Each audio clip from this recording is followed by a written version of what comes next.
Божествената литургија е главната богослужба на дневниот богослужбен круг. Зборот литургија значи заедничко молитвено дело. Во што е суштината на тоа заедничко дело? Што се случува на божествената литургија? На литургијата се случува најголемото таинство во светот, таинството на Евхаристијата, тоест таинството благодарење, таинството причестување. Тоа големо таинство на Божјата љубов кон човекот го установил самиот Господ Исус Христос на тајната вечера. Пред своите страдања на крстот, Исус ги собрал 12 најблиски ученици на вечер на трпеза на љубовта и на неа го установил таинството причестување. Тие настани имаат вечно значење. Своето тело и својата крв Христос им ги предложил на своите ученици како лепи вино. Така бил установен новиот завет, новиот сојуз на Бог со луѓето, повозвишен и подуховен од стариот завет, од стариот сојуз. За време на литургијата, лебот и виното стануваат телото и крвта на Господ Исус Христос. Учествувајќи во таинството Евхаристија, причестувајќи се со телото и крвта Господови, му благодариме на Господа за спасението на човековиот род од гревот и смртта. Учествувајќи во Евхаристијата, јадејќи ги под вид на лепи вино телото и крвта на Христос, мистично се соединуваме со Господ Исус Христос и со целата црква. Зборот причестување има многу длабока смисла. Тоа е и приопштување, и соединување, и сродување. Ако со вера неосудно се причестуваме со таинствата на телото и крвта Христови, тогаш сите стапици на нашите душевни непријатели кои не напаѓаат остануваат недејствени и празни, вели преподобен Амвросиј Оптински. Луѓето веќе не треба на Бога да му жртвуваат птици и животни. Христос самиот стана жртвено јагне и на своите ученици им даде заповед да му принесуваат на Бога бескрвна жртва, да го вршат таинството Евхаристија. Најдобрите плодови на земјата, пченицата и лозјето, лебот и виното, Христос ги избрал за ова таинство. Лебот и виното го хранат телото на човекот. Телото и крвта на Христос ја хранат човековата душа и помагаат да се развива и да расте.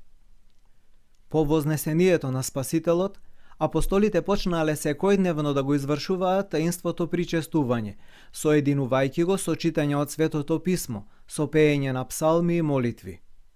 Составувач на првата литургија на христијанската црква се смета свети апостол Јаков, брат Господов. Во Ерусалимската црква и сега на денот на празнувањето на светиот апостол Јаков се служи литургијата по тој древен, торжествен, а истовремено едноставен чин. Во 4 век, свети Василий Велики го изложил на писмено чинот на литургијата, кој е скратена литургија на апостол Јаков. Свети Јован Златоуст вовел во употреба друг, уште пократок чин на литургијата, бидејќи сите христијани не можеле да го запазат молитвеното внимание за време на прилично долгата литургија на Василий Велики. Но главно било тоа дека литургијата по кој чини да била служена, собранието на верните го преобразувала во црква. Благодарение на Евхаристијата, целата црква, и земната и небесната, се собира во единството на верата и во причестувањето на Светиот Дух. Причестувајќи се од единствениот небесен леб и од едната чаша, се соединуваме со Христа и еден со друг.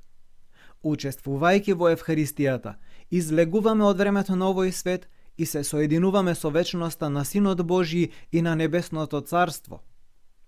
Литургијата на свети Јован Златоуст во православната црква се служи во текот на целата година, освен во Великиот пост. Во Великиот пост таа се служи само во саботите, на празникот Благовештение на Пресвета Богородица и во неделата на празникот Цветници. 10 пати во годината се служи литургијата на свети Василий Велики во деновите спроти Божик и спроти Богојавление, во неделите на Великиот пост, на Велики четврток и на Велика сабота од страдалната седмица и на денот кога се празнува споменот на свети Василий Велики, 14 јануари.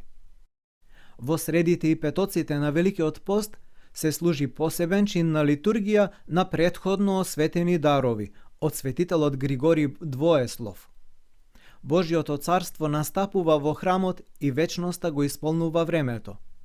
Слегувањето на Светиот Дух не само што го претвора лебот во телото, а виното во крвта на Христос, туку ги соединува небото и земјата.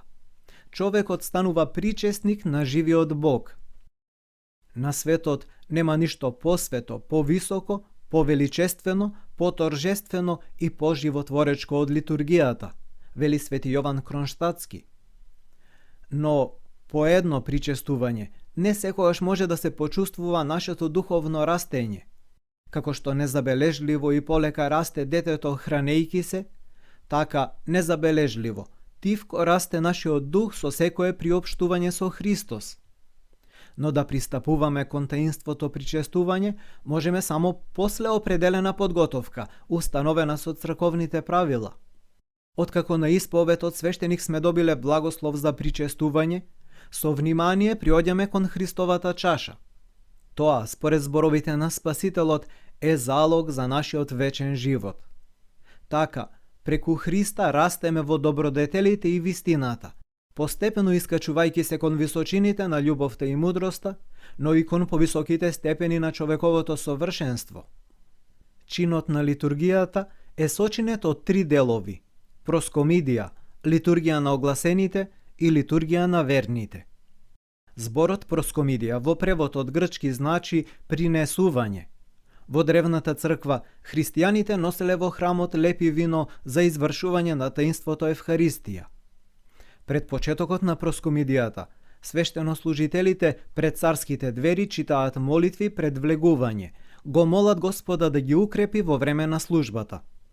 Свештениците ја прават проскомидијата во олтарот на храмот на посебна маса жртвеник, пред читањето или за време на читањето на посебни молитви кои се наречени часови. Жртвеникот ги представува јаслите и пештерата каде што се родил Христос. Просвората е печена од постно тесто и е составена од 2 дела, горен и долен дел. Таа дводелност на просворите е знак на соединувањето на двете природи во Исус Христос, на божествената и човековата природа.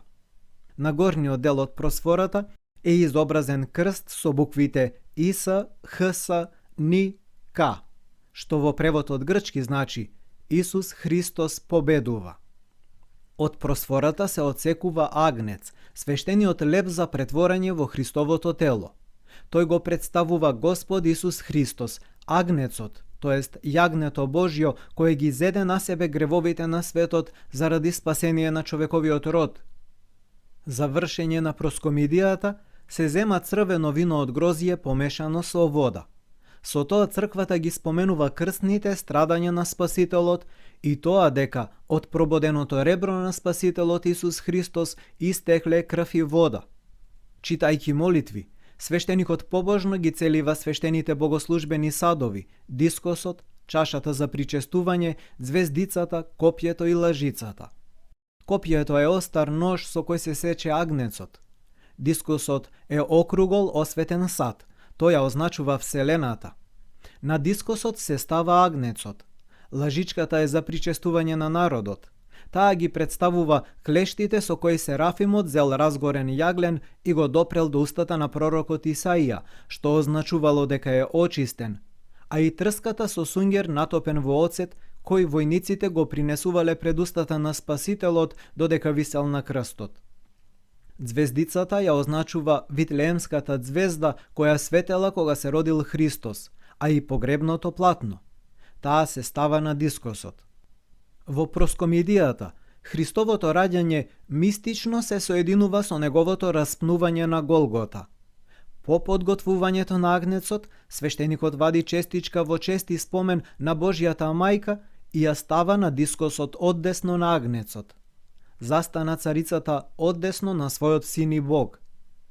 Потоа се вади честичка во чест на 9 чинови на светите, во спомен на Јован Претече и на сите пророци и праведници кои го предвозвестувале во човечувањето на Христос, во чест на апостолите, светителите, мачениците, преподобните и на сите свети чиј спомен црквата го празнува на денот кога се извршува литургијата.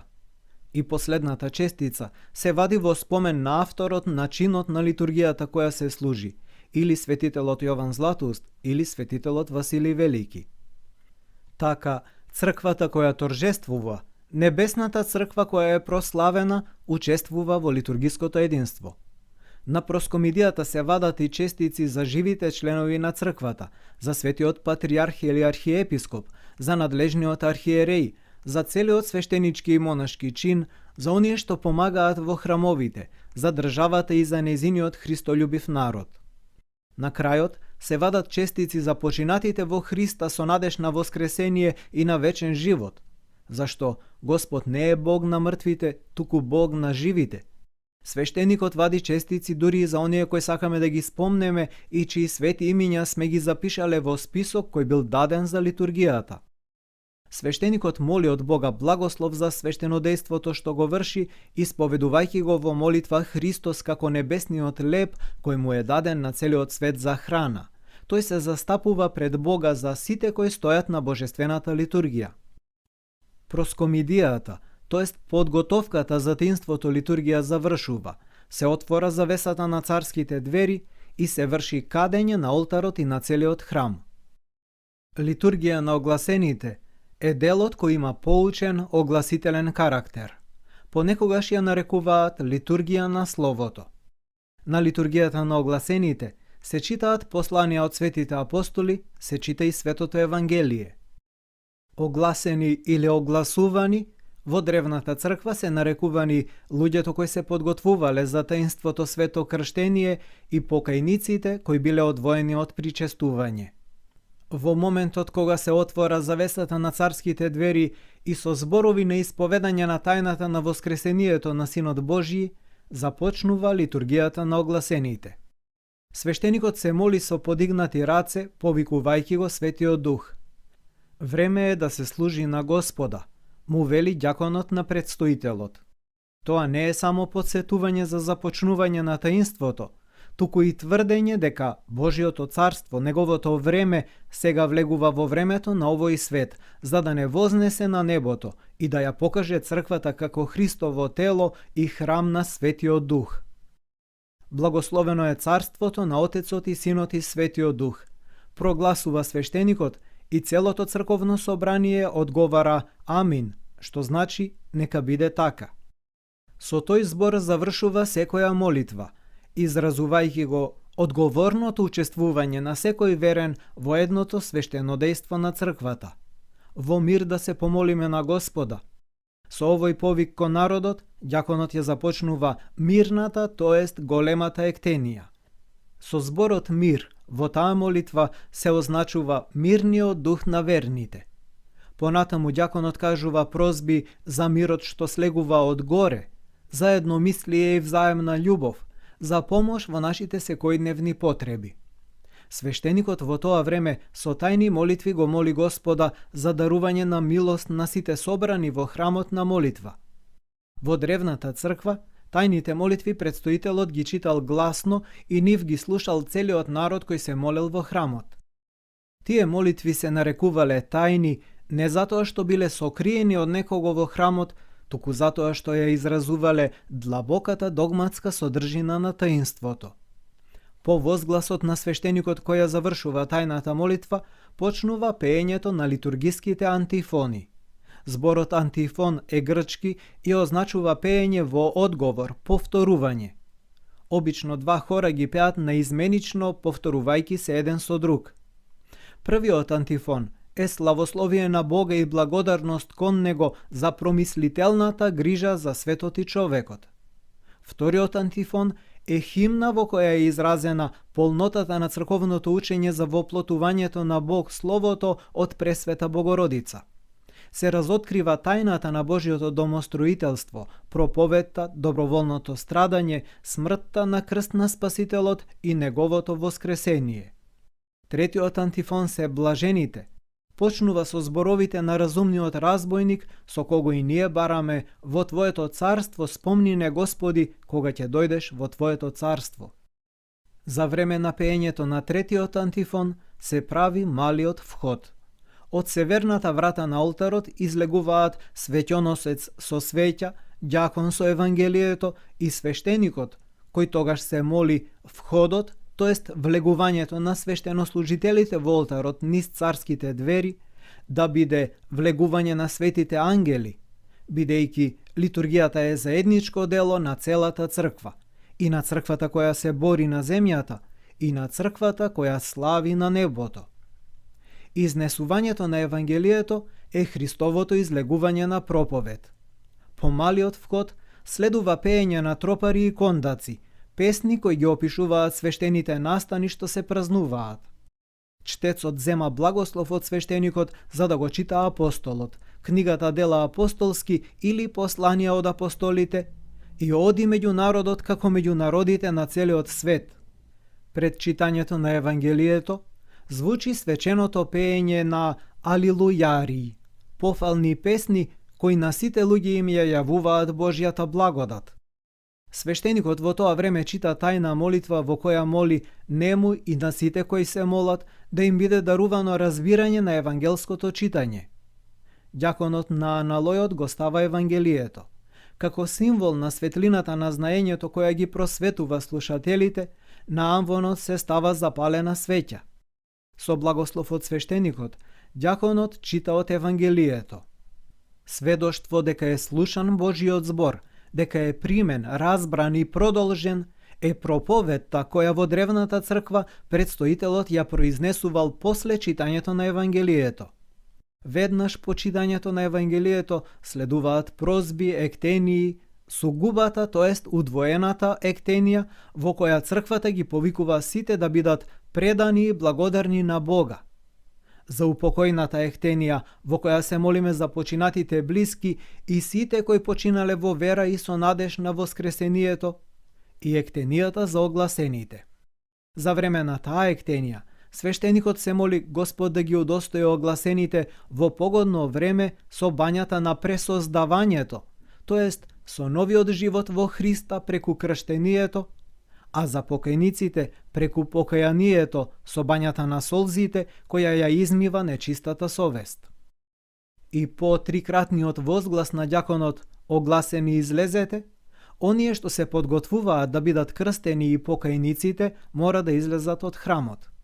Литургијата на огласените завршува и започнува литургијата на верните, главниот дел на божествената литургија, кога се случува претворање на лебот и виното во телото и крвта на Христос и причестување со светите дарови на сите верни кои се подготвени да се причестат. Свештеникот во олтарот го моли Бога да му дарува неосудено и непречено служење на светиот жртвеник, служење кое е големо и страшно за самите небесни сили. И ние, слично на ангелските сили, мистично представувајќи ги херувимските собори, откако ги оставивме суетните мисли и грижи и пееме песна на животворечката Троица.